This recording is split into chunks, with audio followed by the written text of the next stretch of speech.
Clase de inmunidad del trasplante. El trasplante es el proceso de tomar células, tejidos u órganos, llamados injerto, de un sujeto y colocarlos en otro, habitualmente diferente. El trasplante de células o tejidos de un sujeto a otro con una composición génica distinta conduce al rechazo del trasplante debido a una respuesta inmunitaria adaptativa. ¿Qué se puede trasplantar? Órganos sólidos vascularizados, células, tejidos, materiales inertes, tejido compuesto y materia fecal.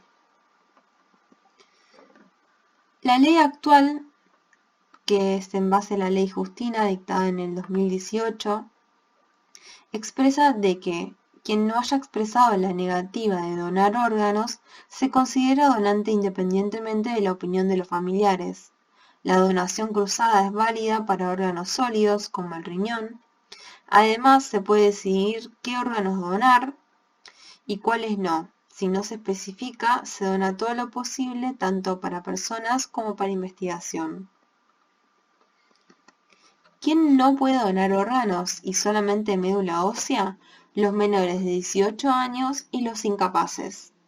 En lo que respecta a los menores de 18 años, pueden donar médula ósea con previa autorización de su representante legal, solo cuando se los vincula con el receptor por un parentesco.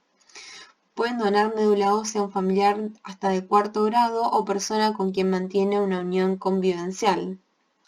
Obviamente no pueden donar órganos porque es un procedimiento invasivo. Dentro de los tipos de donantes encontramos a los donantes vivos y los donantes cadavéricos. En lo que respecta a la donación con donantes vivos, solo es aceptada cuando no causa un perjuicio grave a la salud del dador y cuando se supone que va a mejorar la salud o conservar la vida del receptor. ¿Cuáles son los órganos que se pueden donar? Los dobles o los reproducibles, como el riñón, hígado, pulmón, páncreas, hueso y sangre, clara y adaptada a su nivel cultural sobre los riesgos, secuelas físicas, psíquicas, evolución previsible, posibilidad de mejoría del receptor, limitaciones, etc. En lo que respecta a los donantes cadavéricos, solo es posible cuando se haya certificado el fallecimiento y si falleció en terapia intensiva por lesiones neurocríticas y con sostén de funciones cardiovasculares, en lo que se denomina muerte encefálica.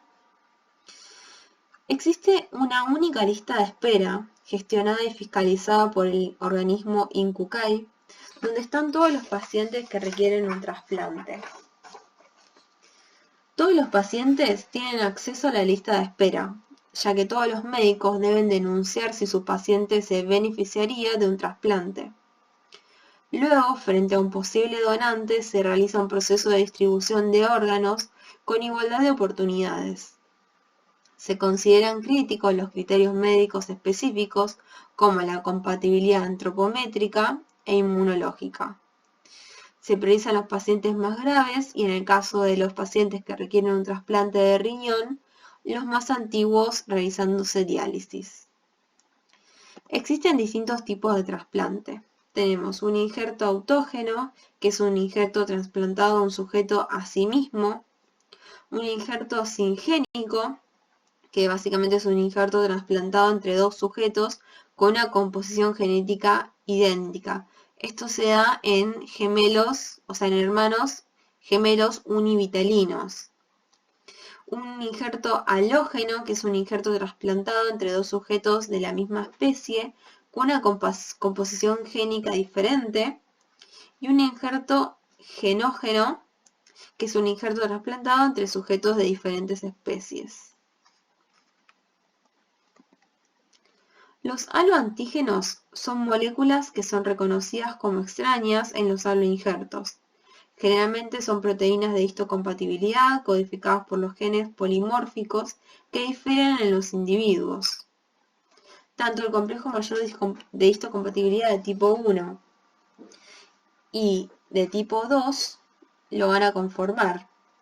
Un segundo grupo de haloantígenos son los antígenos menores de histocompatibilidad, que son proteínas diferentes a las moléculas del CMH de clase 1 y 2 que se expresan en forma diferencial en distintos individuos o que muestran variabilidad en distintos individuos.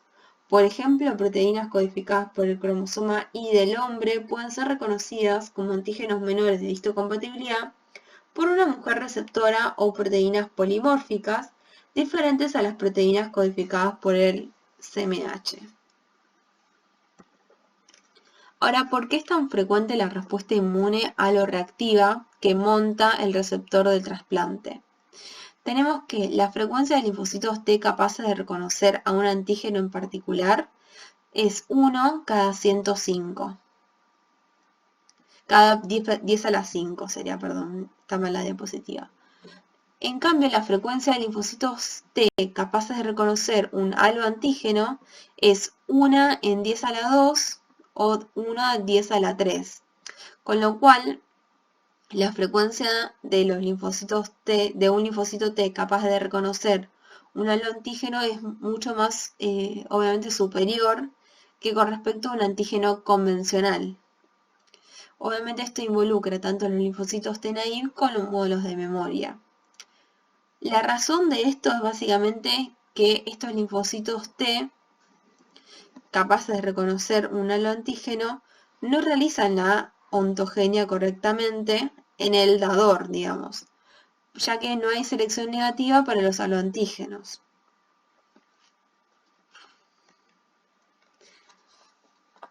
Existen distintos tipos de trasplante en general, ¿sí? Existen los trasplantes de órganos sólidos vascularizados, donde estamos trasplantando células endoteliales y las células dendríticas que van a estar dentro de lo que es el órgano, y son las responsables del disparo de fenómenos inmunológicos que, en última instancia, pueden llegar al rechazo de trasplante. Y por otro lado tenemos el trasplante de médula ósea, que se realiza el trasplante del sistema inmunológico completo en un individuo que fue inmunosuprimido completamente como régimen de acondicionamiento previo.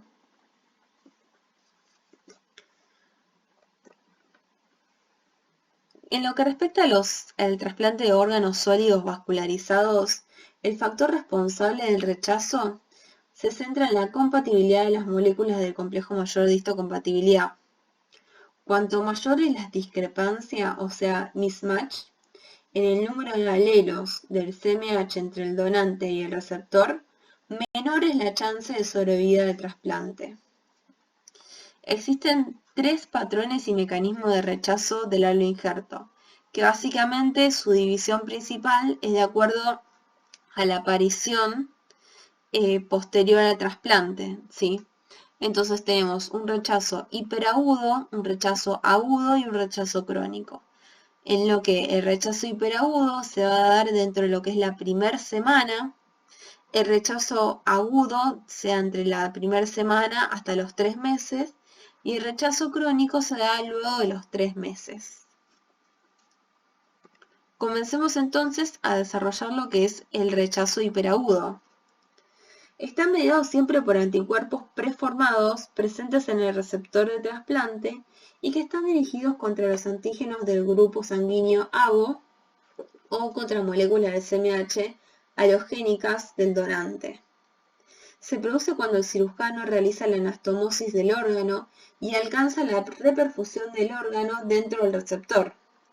Esto activa los efectores tempranos, tales como la activación del complemento, y si el proceso se mantiene en el tiempo, la citotoxicidad dependiente de anticuerpos mediados por los neutrófilos. Obviamente, como dijimos, se considera como tal, se ocurre dentro de lo que es la primera semana post-trasplante. Acá podemos observar en esta imagen donde tenemos rechazo hiperagudo, las células endoteliales del vaso sanguíneo, ¿sí? Tenemos los haloantígenos que van a ser reconocidos por un anticuerpo circulante específico para este haloantígeno. Por eso decimos que son mediados por anticuerpos preformados. Al formarse lo que es el complejo inmune, comienza a activarse el complemento por la vía clásica, ya que va a comenzar a unir C1q. Y esta activación del complemento genera un daño endotelial, inflamación y trombosis. En lo que respecta al rechazo agudo, está mediado por los linfocitos T específicos contra moléculas de CMH del donante, tanto linfocitos TCD4 como los linfocitos TCD8. También macrófagos, células NK, citoquinas y en algunos casos alloanticuerpos. En general, este tipo de rechazo se presenta entre una semana post-trasplante hasta los 3 meses post-trasplante y ocurre en una zona localizada en el endotelio del órgano trasplantado y se extiende con una destrucción de las células del parénquima del órgano. Acá podemos observar una imagen donde habla del rechazo agudo, los principales actores que son los linfocitos TCD4 y TCD8, específicos frente a este haloantígeno que van a estar expresados, por ejemplo, las células parenquimatosas o las células endoteliales. Esto te genera una lesión de la célula parenquimatosa, inflamación intersticial, y en lo que respecta a los vasos genera una endotelitis, o sea, una inflamación del vaso. Con lo que respecta al rechazo crónico, al igual que con el rechazo agudo, también está mediado por los linfocitos TCD4 y los TCD8, macrófagos, células NK, citoquinas y alloanticuerpos. Se considera como tal aquel que se presenta luego de 3 meses post-trasplante. También se puede observar una endotelitis por reacción inflamatoria local en el endotelio, destrucción de las células del parénquima del órgano, pero en general también se observa una trombosis debido al engrosamiento de la capa muscular lisa de los vasos sanguíneos afectados, como podemos observar en esta imagen. Este engrosamiento es debido a la hiperproliferación de las células de la musculatura lisa de estos vasos, causada por la estimulación crónica de los macrófagos del tejido, que liberan factores tróficos para las células musculares mencionadas. Con el tiempo este tejido es reemplazado por tejido fibroso, lo que contribuye a la pérdida de la funcionalidad del órgano. Ahora bien, ¿cómo es el reconocimiento de los haloantígenos? Las moléculas halógenas del CMH de un injerto pueden presentarse para su reconocimiento por los linfocitos T de dos formas muy diferentes, llamadas vía directa y la vía indirecta. La vía directa, en lo que respecta al reconocimiento directo, las moléculas intactas del CMH presentadas por las células del injerto son reconocidas por los linfocitos T del receptor, sin necesidad de las células presentadoras de antígenos del anfitrión. Puede resultar algo desconcertante que los linfocitos T seleccionados normalmente durante su maduración, para que estén restringidos por el CMH propio, sean capaces de reconocer moléculas del CMH extrañas, que las denominamos halógenas o xenógenas, ya sea halógenas dentro de lo que es una misma especie o xenógenas si hablamos de especies distintas. Una probable explicación es que los receptores del linfocito T, o sea, TCR, tengan una especificidad heredada hacia las moléculas del CMH, independientemente de si son propias o ajenas. En otras palabras, los genes de TCR han evolucionado para codificar una estructura receptora que tiene una afinidad intrínseca hacia la molécula de CMH, independientemente, obviamente, como dijimos, si son propias o extrañas. Durante el desarrollo del linfocito T, en el timo, la selección positiva da lugar a la supervivencia de linfocitos T con una reactividad débil hacia el CMH propio, y entre estos linfocitos T puede haber muchos con una reactividad fuerte frente a moléculas halógenas del CMH.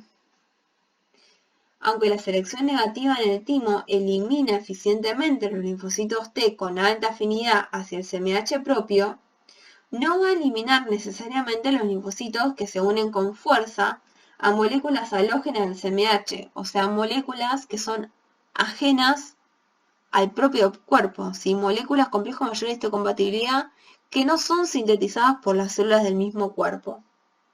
Simplemente por el timo obviamente no se van a presentar estas moléculas. El resultado es que el repertorio maduro tiene una afinidad intrínseca débil hacia las moléculas propias del CMH e incluye muchos linfocitos T que se unen a moléculas halógenas del CMH con afinidad alta. Entonces, en lo que respecta a la vía directa, las células dendríticas del donante, ¿sí?, reciben durante todo lo que es el procedimiento del trasplante estímulos de maduración que las hacen migrar hacia los órganos linfoides secundarios del receptor. Allí se va a producir su primer encuentro con los linfocitos T del receptor. Estos, a través del fenómeno de halo-reconocimiento mencionado en el párrafo anterior, recibirán un estímulo de activación. Entonces, lo que se dice es que estos linfocitos T haloreactivos, más allá de reconocer lo que es el péptido antigénico, lo que reconocen esencialmente es el complejo mayor de histocompatibilidad, que no es el propio del órgano, ¿sí? Entonces, las células dendríticas, que son propias de lo que, o sea, las células dendríticas que vienen con el órgano del dador, obviamente van a sufrir la maduración de las mismas y se van a dirigir al órgano linfático secundario. Y en este sitio es donde se van a encontrar estas dos células, ¿sí? La célula presentadora de antígeno halógena en el injerto con un CMH halógeno, o sea, un CMH extraño, y estos linfocitos T haloreactivos, que obviamente estos linfocitos T naive ya sufrieron la ontogenia, pero estos fueron, digamos, diseñados para que no reconozcan con alta afinidad y se activen frente al CMH propio de la persona y no frente al CMH halógeno o de una persona desconocida. Consecuentemente, se generarán clones de linfocitos TCD4 y TCD8 citotóxicos específicos para péptidos presentados por las moléculas CMH del donante. Debido a que los órganos trasplantados tienen un número finito de células dendríticas del donante, la vía directa de activación linfocitaria es de mayor importancia en lo que respecta al rechazo agudo del órgano trasplantado. En lo que respecta a la vía indirecta, las moléculas del CMH del donante son capturadas y procesadas por las células presentadoras de antígeno del receptor, y los péptidos derivados de las moléculas halógenas del CMH se presentan asociados a moléculas propias del CMH. Debido a que las moléculas del CMH son las proteínas más polimórficas del genoma, cada molécula halógena del CMH puede dar lugar a múltiples péptidos extraños para el anfitrión, cada uno reconocido por diferentes linfocitos T.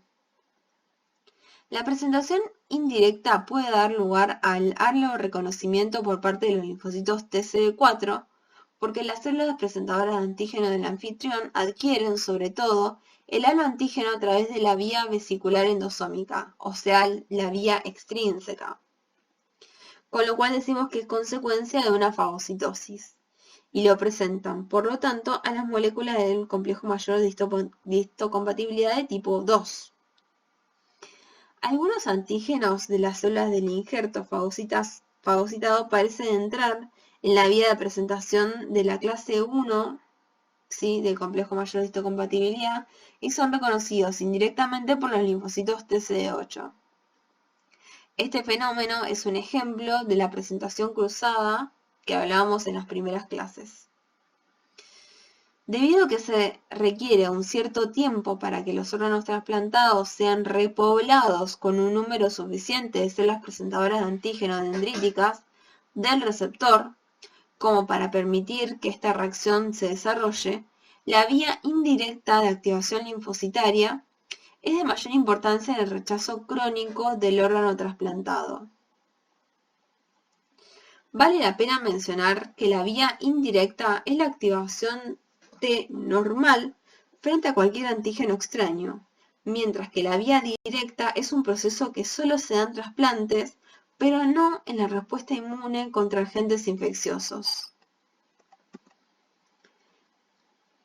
El tiempo de isquemia es el tiempo que transcurre entre lo que es la ablación del órgano hasta su reperfusión. Como consecuencia de la hipoxia, se promueve una fuerte activación del endotelio, con secreción de quimiosinas, citoquinas proinflamatorias y expresión de moléculas de adhesión. Este conjunto de moléculas facilita la activación de una respuesta inmune innata y adaptativa, el reclutamiento celular y la inflamación del órgano trasplantado, lo que facilita el rechazo del mismo. Bueno, esta imagen más o menos resume las dos vías de presentación de los aloantígenos. Por un lado teníamos una célula dendrítica del donante que va a venir, digamos, con todo lo que es el combo del órgano del dador, ¿sí?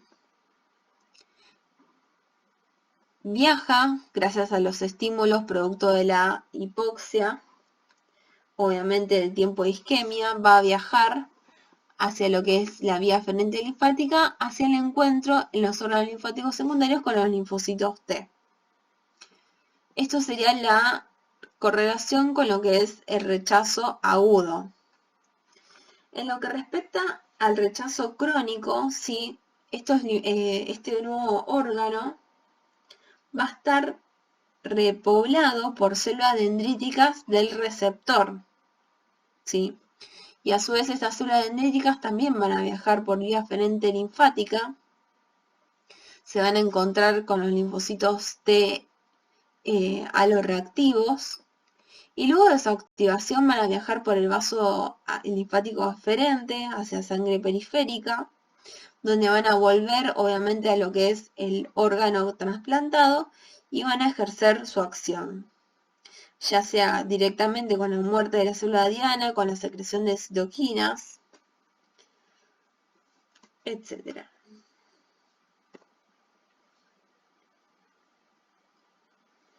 Ahora bien, existen distintas técnicas empleadas en lo que es el trasplante. La respuesta de los linfocitos T aloreactivos a las moléculas extrañas del CMH puede analizarse en una prueba de laboratorio llamada reacción de mezcla de linfocitos. Esta reacción se usaba en el pasado como prueba predictiva de rechazo del injerto mediada por los linfocitos T y como modelo de experimentación de rechazo del injerto. Los estudios de esta reacción de mezcla de linfocitos estuvieron entre los primeros que establecieron la función de las moléculas de clase 1 y clase 2 del CMH en la activación de las diferentes poblaciones de linfocitos. Esta reacción de mezcla de linfocitos se induce cultivando leucocitos mononucleares que abarcan a los linfocitos T, linfocitos B y los linfocitos NK, los fagocitos mononucleares y las células dendríticas de un sujeto con leucocitos mononucleares de otro. En la práctica clínica estas células suelen aislarse en sangre periférica y obviamente en lo que respecta a los experimentos con ratones y ratas, los leucocitos mononucleares se van a purificar habitualmente a partir de lo que es el vaso o los órganos linfáticos secundarios. Si los dos sujetos tienen diferencias entre lo que son los alelos del complejo mayor de histocompatibilidad, una gran proporción de los linfocitos de los cultivos proliferará durante un periodo de 4 a 7 días.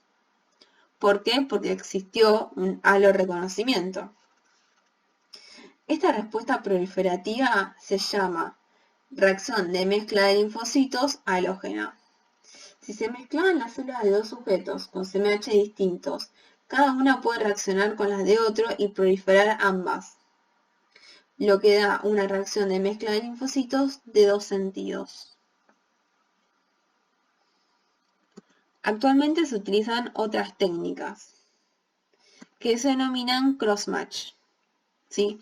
Tenemos dos tipos, el crossmatch final contra dador y el crossmatch contra panel.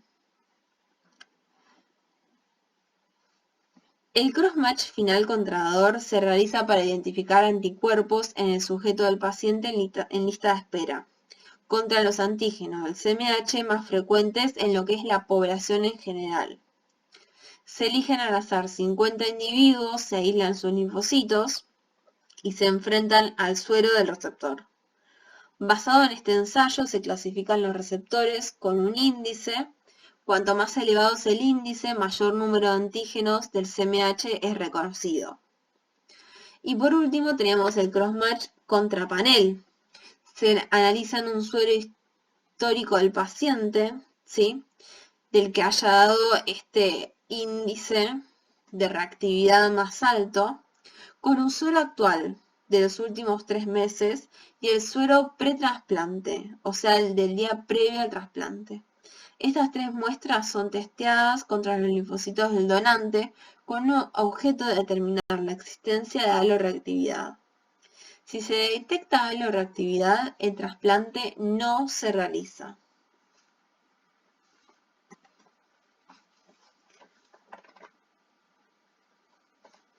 Con lo que respecta a la transfusión sanguínea y antígenos de los grupos sanguíneos, la transfusión sanguínea es una forma de trasplante en la que la sangre completa o células sanguíneas de uno o más sujetos se transfieren por vía intravenosa a la circulación de otro individuo. Los antígenos ABO son glúcidos unidos a proteínas y lípidos de la superficie celular que se sintetizan en enzimas glucosiltransferasa polimórficas cuya actividad varía en función del alelo heredado. Los sujetos que expresan un antígeno de los grupos sanguíneos A o B toleran ese antígeno, pero los sujetos que no expresan ese antígeno producen anticuerpos naturales que reconocen el antígeno. Por eso decimos que, por ejemplo, el grupo A, el eritrocito va a tener el antígeno tipo A y va a presentar anticuerpos naturales anti-B.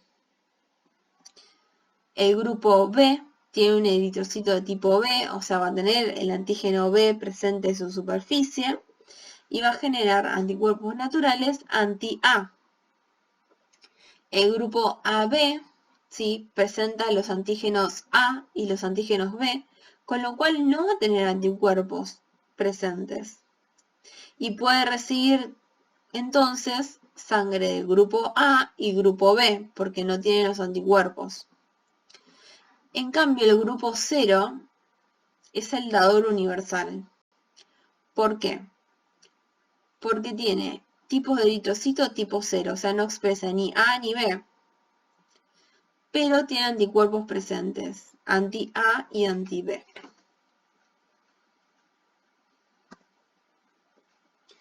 El antígeno Rhesus o RH, ¿sí?, son antígenos que básicamente constan de proteínas en la superficie celular que no están glucosiladas, que se sitúan en la superficie de la membrana de los eritrocitos y tienen una estructura relacionada con otras glucoproteínas de membrana del eritrocito con funciones transportadoras. Estas proteínas RH están codificadas por 2 genes muy homólogos y ligados, pero uno solo de ellos, llamado RHD, se considera con frecuencia en la tipificación clínica de la sangre.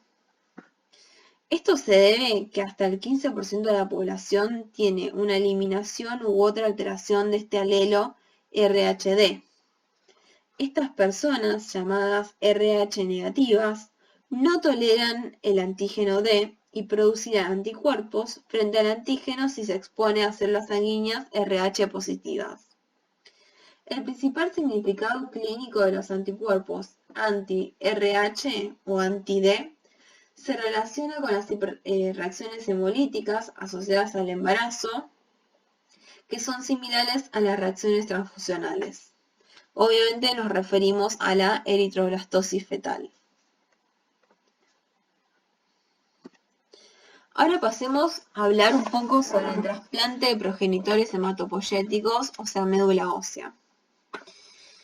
En el mismo se realiza un trasplante de células del sistema inmune completo, ya sean componentes maduros o precursores inmaduros, tales como las células madre, en un individuo que fue previamente inmunosuprimido como régimen de acondicionamiento previo.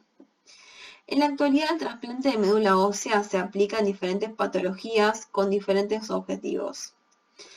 Se aplica por un lado en enfermedades hematológicas malignas, tales como la leucemia linfoblástica y mieloblástica aguda, la leucemia mieloide crónica, etc. Síndromes linfoproliferativos, como la enfermedad de Hodgkin y el linfoma no Hodgkin y el mieloma múltiple. Enfermedades hematológicas como la anemia plásica, ¿sí?, entre otras. En tumores sólidos también se puede utilizar, tales como el neuroblastoma, carcinoma de ovario, carcinoma de mama, seminoma, melanoma maligno, etc. Y, por otro lado, tenemos enfermedades monogénicas, tales como la enfermedad de Gaucher y la enfermedad de depósito de glicógeno tipo 2. Y por último tenemos el caso de las inmunodeficiencias congénitas, tales como la inmunodeficiencia severa combinada y el síndrome de Witkowski-Aldrich, etc. ¿Sí? Entre otras. No es relevante que un alumno de tercer año lo sepa. Dentro de lo que es el trasplante de progenitores hematopoyéticos tenemos 4 procesos críticos. El engraftment de trasplante en el paciente receptor y la generación de diferentes progenies, o sea, el engraftment sería como el prendimiento de este trasplante de células. En lo que respecta a la médula ósea, ¿sí? Luego tenemos la enfermedad de injerto contra huésped, donde el sistema inmune trasplantado ataca a los tejidos del receptor de trasplante. Luego tenemos la enfermedad injerto versus leucemia, donde el sistema inmune trasplantado ataca a las células tumorales que no hayan sido eliminados por el previo tratamiento de quimio radio mieloablativo, o sea, el tratamiento previo que se le realiza a estos pacientes para extraerle, digamos, todo lo que es la médula ósea propia. Y por otro lado tenemos las infecciones, donde tengamos en cuenta que son pacientes inmunocomprometidos, con lo cual está asociado a una alta incidencia de procesos infecciosos. En lo que respecta a las células madre hematopoyéticas, son células que tienen la característica de ser CD34 positivas y CD38 negativas, y negativas obviamente para la expresión de los marcadores propios a los diferentes linajes hematopoyéticos. Representan el 1% de las células de lo que respecta a la médula ósea y el 0,1 al 0,01 de los leucocitos totales en sangre periférica. Es por esto que en aquellos donantes de médula ósea lo que se realiza es administrarle previamente estimuladores de colonia de médula ósea para básicamente que aumentar este número, este porcentaje de células madre hematopoyéticas en sangre periférica. Y de esta forma evitar lo que es la punción de la cresta ilíaca, que era el método antiguo en la obtención de lo que son las células madres hematopoyéticas, ¿sí?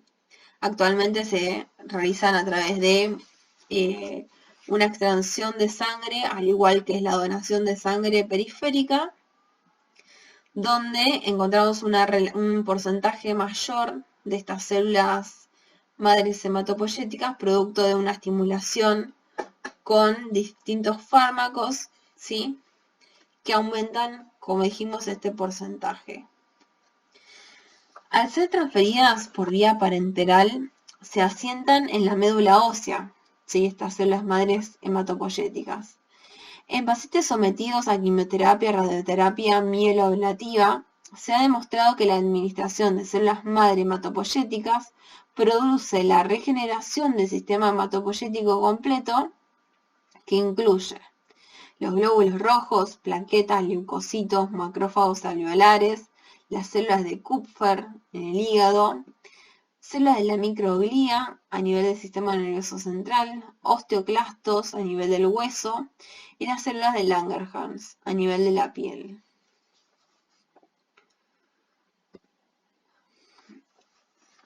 Por otro lado tenemos los mecanismos efectores de rechazo de órganos sólidos vascularizados. Antes de describir los mecanismos inmunológicos involucrados en esta enfermedad de injerto versus huésped, es necesario mencionar que los órganos y tejido blanco en los que se manifiesta y en los que el médico prestará particular atención, ¿sí?, son la piel, el hígado y el tracto gastrointestinal. Aunque esta enfermedad de injerto versus huésped se clasifica en aguda y crónica, en ambos casos los mecanismos inmunológicos efectores comprenden la activación de linfocitos TC8 citotóxicos y células NK de la médula ósea del donante, y la producción de citoquinas proinflamatorias, obviamente. Desde el punto de vista de la histopatología, se observan infiltrados linfocitarios en los tejidos afectados. ¿Se considera enfermedad injerto versus huésped aguda cuando el cuadro clínico se presenta antes del día 100 post-trasplante de médula ósea? Y esta enfermedad aguda se caracteriza por la presencia de inflamación sistémica mediada por citoquinas proinflamatorias y la aparición de algunos de los siguientes síntomas, como rash cuando afecta solamente la piel, colestasis cuando afecta al hígado y diarrea cuando afecta al tracto gastrointestinal. Por otra parte, esta enfermedad injerto versus huésped, si es crónica, si el cuadro aparece más allá del día 100 post-trasplante de médula ósea. En este caso, la sintomatología puede ser limitada a la piel o sistémica, observándose escleroderma cuando afecta a la piel, una bronquiolitis obliterativa cuando afecta al pulmón, colestasis cuando afecta al hígado, líquen plano cuando afecta a lo que es las mucosas y obviamente manifestaciones a nivel de las articulaciones. Tanto para la enfermedad injerto versus huésped aguda como crónica, puede tener una distinta intensidad y de acuerdo a esta se clasifica en distintos tipos del 1 al 4, siendo obviamente la tipo 1 la más leve. Una característica particular de este proceso es que no se producen aloanticuerpos contra moléculas halogénicas del receptor de trasplante de médula. Y todos los eventos son exclusivamente mediados por la inmunidad celular. Cuando se trasplanta la médula ósea completa, los linfocitos T maduros presentes en la médula ósea del donante pueden reconocer a las células del huésped como extrañas y activarse por la vía directa del aleorreconocimiento y generar consecuentemente células T efectoras, ¿sí?, tanto CD4 como CD8, secretoras de citoquinas proinflamatorias y obviamente citotóxicas contra las células del huésped, produciendo esta enfermedad. Asimismo, también se podrán activar contra células leucémicas remanentes que sobrevivieron al acondicionamiento del receptor y median este tan deseado efecto que es injerto versus leucemia. Simultáneamente, las células madre presentes en la médula ósea del donante, ya sea luego del trasplante de médula ósea completa o del trasplante de médula ósea depletada de linfocitos T maduros, madurarán en los órganos linfoides primarios del receptor y generarán una estirpe de células T y B maduras. Como tal, los precursores de linfocitos T pasarán por las etapas de selección positiva y negativa en el timo del receptor, ¿sí?, al igual que lo que sería la normalidad. Luego de estos eventos, aquellas células T maduras que fueron seleccionadas negativamente por las células epiteliales del timo, que obviamente estas células epiteliales son del receptor, serán tolerantes contra los aloantígenos del receptor y no representan ningún problema para el paciente. Sin embargo, aquellas células T maduras, que fueron seleccionadas negativamente por las células dendríticas del timo, que son de origen hematopoyético y por lo tanto serán del mismo haplotipo HLA del donante de médula, serán tolerantes contra el haplotipo del donante, pero no contra el haplotipo del receptor. Por lo tanto, estas células T, a pesar de provenir de progenitores inmaduros que hicieron su ontogenia en el receptor, no son tolerantes contra los antígenos HLA del receptor y podrán activarse por esta vía directa de los reconocimientos generando células T efectoras, secretoras de citoquinas proinflamatorias y citotóxicas contra las células del huésped, produciendo esta enfermedad de injerto versus huésped. Asimismo, se podrán activar contra células leucémicas remanentes que sobrevivieron al acondicionamiento del receptor y van a mediar este efecto. En lo que respecta al efecto injerto versus leucemia, muchas de las indicaciones para la realización de trasplante de médula ósea se deben a enfermedades malignas, en particular leucemias. Se han observado que los linfocitos T del donante de médula no solo son células efectoras de este efecto de injerto versus huésped, sino que tienen también dos funciones que contribuyen al éxito del trasplante. Por un lado, estos linfocitos T favorecen el prendimiento o el engraftment de la médula trasplantada, probablemente a través de la secreción de factores tróficos, que son citoquinas básicamente, cuando se activan en respuesta a los antígenos del receptor. De hecho, la depresión de los linfocitos T maduros en la médula antes de la realización del trasplante ha demostrado que se produce un mayor porcentaje de fallas en este engraftment que cuando no se depletan estos linfocitos T maduros. El otro efecto positivo que ejercen los linfocitos T maduros en la médula ósea del donante se denomina efecto injerto versus leucemia.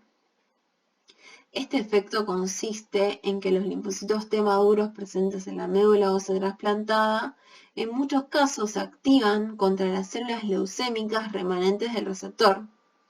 Células leucémicas que han sobrevivido al tratamiento mieloablativo al que se somete el receptor antes del trasplante. De esta manera, estos linfocitos T ejercen una vigilancia inmunológica contra la aparición de recidivas de la leucemia y, por ejemplo, la depresión de linfocitos T maduros de la médula del donante antes del trasplante resulta en un mayor riesgo de recidivas respecto de los casos en los que no se depletan los linfocitos T maduros. En la actualidad, los antígenos reconocidos por estos linfocitos T que median el efecto injerto versus leucemia no son conocidos, pero se sabe que algunos son diferentes a los antígenos reconocidos por los linfocitos T que median el otro efecto, el efecto de injerto versus huésped, por lo que existe gran interés en poder ser identificados con el objeto de realizar trasplantes de médula ósea que induzcan un buen efecto de injerto versus leucemia sin inducir el otro efecto que es injerto versus huésped. Ahora bien, veamos las diferencias entonces en lo que son los trasplantes autólogos versus alogénicos en lo que respecta a trasplante de médula ósea. En aquellos trasplantes autólogos, con lo cual lo que se realiza es extraer,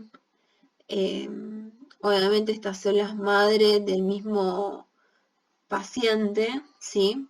Seleccionarlas y luego realizarle un tratamiento inmunoablativo básicamente, extrayéndole todo lo que queda de su sistema inmune y luego se transfunde nuevamente solamente las células madres hematopoyéticas. Entonces, estos trasplantes autólogos no generan ninguno de los dos inconvenientes. O sea, no genero el inconveniente de enfermedad de injerto versus huésped, ni la enfermedad de injerto versus leucemia. Con lo cual posee un riesgo adicional. Las células madre trasplantadas pueden contener las células leucémicas viables, pero existe una muerte por problemas asociados al trasplante menor al 2%, ¿sí? Porque son las mismas células del paciente.